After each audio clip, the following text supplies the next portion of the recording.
Leandro Lima, ele é gerente de mesa da Finacap. A função dele mais ou menos é ler o ambiente econômico, ler a situação de empresas, enfim, para fazer indicações aí de investimento para os clientes, não é isso mesmo? Leandro, por que houve uma piora nos índices inflacionários aqui no Brasil? Certo. A maior pressão inflacionária ela vem de um reajuste sistemático do salário mínimo, certo? Forte em relação à produtividade que a gente tem no país, principalmente ligado ao setor de serviços, certo? A inflação nos serviços cresceu muito porque o custo salarial da folha das empresas que atuam nesse setor, no setor de serviços, ele vem aumentando muito nesses últimos anos, certo? Isso acaba pressionando elas em termos de custo e não permitindo, como elas têm uma capacidade de repassar esse preço para o consumidor final, isso acaba elevando o preço de produtos como marcenaria, pintura, enfim, todos os serviços que a população acaba consumindo. Mas não é só salário, o aumento real da renda que vem pressionando a inflação, tem outros fatores também. Tem outros. Além do custo no setor de serviços sendo repassado para o consumidor final, a gente tem a expansão dos gastos do governo, que desde 2011 faz uma política, desde 2009, 2010 na verdade, faz uma política anticíclica, tá certo?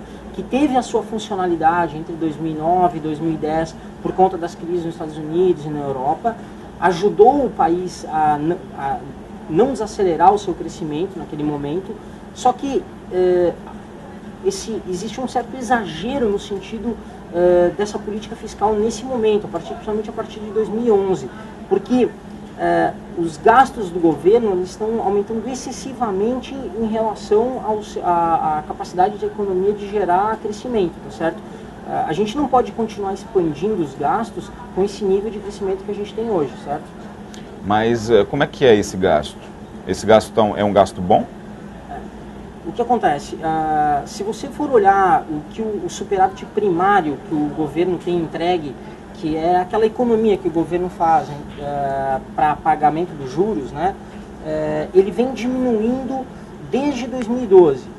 Em 2012 o governo prometeu entregar 3,1% do PIB em superávit primário, entregou 2,4%, tá certo? Em 2013 prometeu 2,5%, entregou 1,9%. E esse ano prometeu 1,9% e vai entregar por volta de 1%. Isso dá uma ideia bem clara da incapacidade que o governo tem de segurar os seus gastos, tá certo?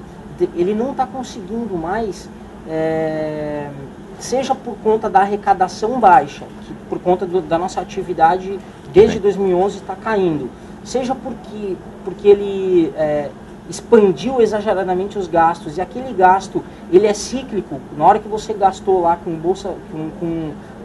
um hospital, ou enfim, qualquer tipo de gasto que você possa ter na economia, que o governo faça, ele vai se renovar ano a ano, porque você tem uma estrutura e ela precisa ser alimentada por mais dinheiro, tá certo? Para ela voltar, para ela ter funcionalidade, senão ela acaba sendo desperdiçada, digamos assim. O que muito se discute, na verdade, é a qualidade desse superávit, né?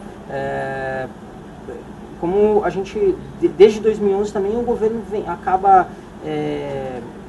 através de artifícios contábeis, antecipações de receita, acaba contaminando o superávit. A contabilidade criativa. Exatamente, acaba contaminando o superávit primário com essas coisas. E isso vem fazendo com que o mercado financeiro, e as pessoas também percebem isso, ele vem perdendo credibilidade no sentido de controle de gastos, tá certo? O governo vem paulatinamente, desde 2012, perdendo a capacidade de controlar gasto. E aquilo que ele economiza está vindo de situações esporádicas. Então, quando ele faz um resultado... Um refis, por exemplo. Um refis, uma reaberturas sucessivas do refis. Quando ele faz... Agora, desculpa, falando de credibilidade, o que isso afeta na economia? A questão da credibilidade do governo. A credibilidade é essencial para a gente manter ancoradas às expectativas dos agentes econômicos em relação à inflação, principalmente, né, que é o que a gente está conversando aqui. Você aumentou a demanda, mas a gente tem um problema de oferta hoje na indústria. De forma geral, né, a oferta acaba... porque, assim, a nossa indústria, ela não é capaz, hoje, de ofertar o mesmo, digamos assim, a nossa indústria hoje não é capaz de manter um nível de oferta preso ao nível de demanda. A gente teve uma demanda muito alta, muito forte, mas a demanda meio que acabou, né? Esse processo vem diminuindo, mas se você for fazer uma análise de 10 anos, a expansão foi muito grande. E ela está ligada diretamente à expansão do crédito. Então, e também do salário mínimo, enfim, da política social do governo e tudo mais, que manteve, que elevou o salário real das pessoas, certo? Então, essa expansão de crédito, ela não foi acompanhada da expansão da oferta. Isso trouxe muito prejuízo para o Brasil em termos de resultado comercial. A gente começou a importar muito, certo? E como a gente está preso ainda a uma estrutura de exportação ligada ao agronegócio, às commodities, a gente isso provocou está provocando aí um problema de geração de superávit comercial para o Brasil, certo? Então, essa importação... A gente está está tirando menos dinheiro das nossas vendas, né? Essa importação de produtos eletrônicos, roupas, etc., que entra muito no Brasil, certo? Que com esse aumento da renda, ela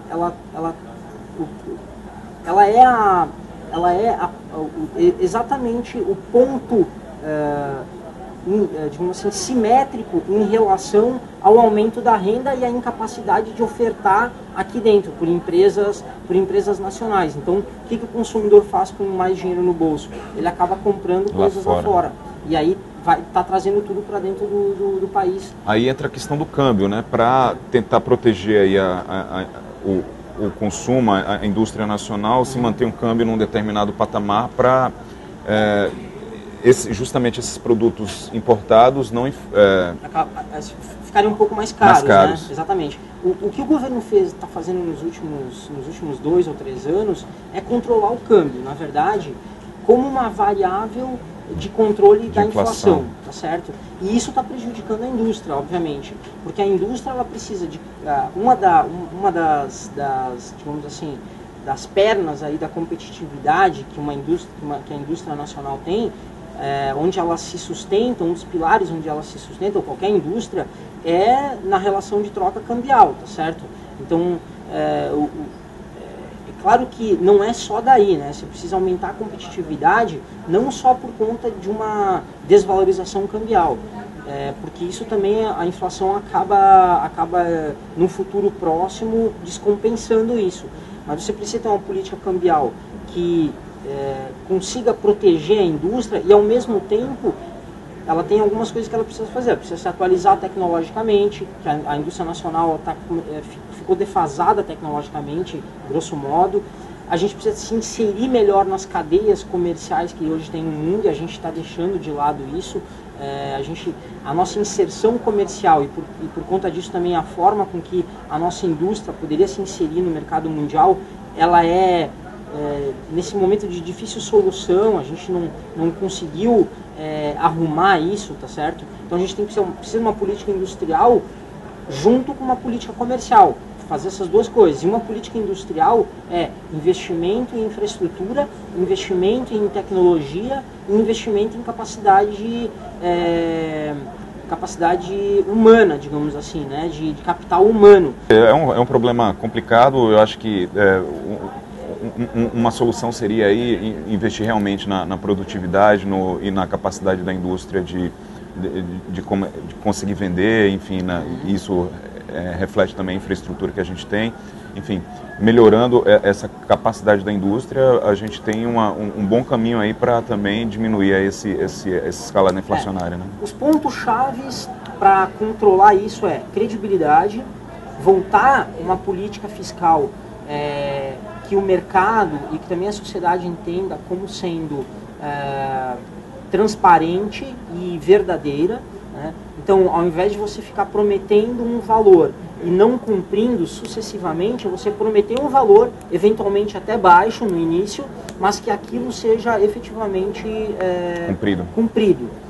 Essa é a primeira coisa. Então, levar credibilidade para o mercado e levar transparência para dentro das contas públicas, que hoje a gente, os analistas têm uma certa dificuldade de analisar as contas públicas muitas vezes, porque o governo, o Tesouro Nacional acaba comprometendo essa transparência, fazendo operações não muito típicas, né? O que se convencionou chamar de malabarismo contábil, enfim. Então, o primeiro aspecto é atacar essa questão da credibilidade, melhorar a credibilidade. O segundo é procurar investir daqui para frente na capacidade que a gente tem de gerar mais produtividade na economia, de gerar mais produto, gerar mais oferta, para que a gente consiga, com o acesso ao crédito, com o maior acesso ao crédito, compensar essas coisas que a gente não vinha compensando. Quer dizer, eu tenho um nível de demanda muito alto enquanto a minha oferta fica parada, porque a minha produtividade também não aumenta, certo? Isso é uma coisa mais de médio e longo prazo, que vai se fazendo aos poucos. O principal ponto, então, de curto prazo é a política fiscal, a credibilidade da política fiscal, né? A gente também poderia dizer que a transparência também tem muito a ver com isso, das contas do governo. E nesse primeiro momento, eu não sei se passa pela cabeça, eventualmente vai passar pela cabeça do governo aumentar a taxa de juros ou não, de alguma forma, certo? Ou se isso virá combinado, digamos assim, com uma política fiscal mais rígida, certo? E mais controlada. Quer dizer, controlar os gastos do governo, que é fazer uma política fiscal mais apertada, se isso viria combinado com algum aumento de juros, pelo menos durante um tempo, temporariamente, né? Um tempo pequeno, para que esse esforço, no sentido de levar a inflação para o centro da meta, seja rápido. O quão mais rápido ele for, eventualmente, vai ter um efeito eventualmente danoso para a economia, que seria gerar desemprego, tá certo? Porque se a gente eleva demasiadamente, a gente já está com desemprego na indústria, a indústria vem perdendo emprego, a indústria de transformação. Agora, com o último dado de agosto, se você pegar 12 meses, a indústria perdeu 3,8% de emprego, certo?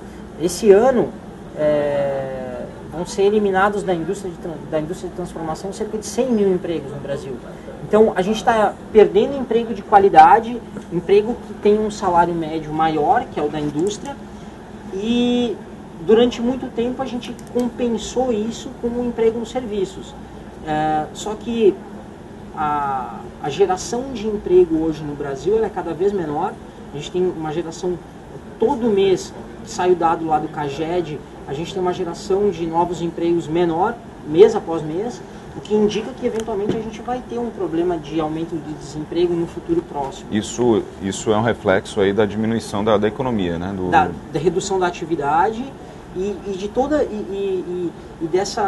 essa conjuntura negativa em torno da inflação e de descontrole fiscal do governo, na verdade. Né? Ok. Leandro Lima, vamos acabar por aqui a conversa. Eu agradeço aí sua visita. Tá bom, obrigado. Muito obrigado. Obrigado, eu espero que tenha sido em alguns pontos claro e a gente está aí para próximas vezes colaborar com vocês.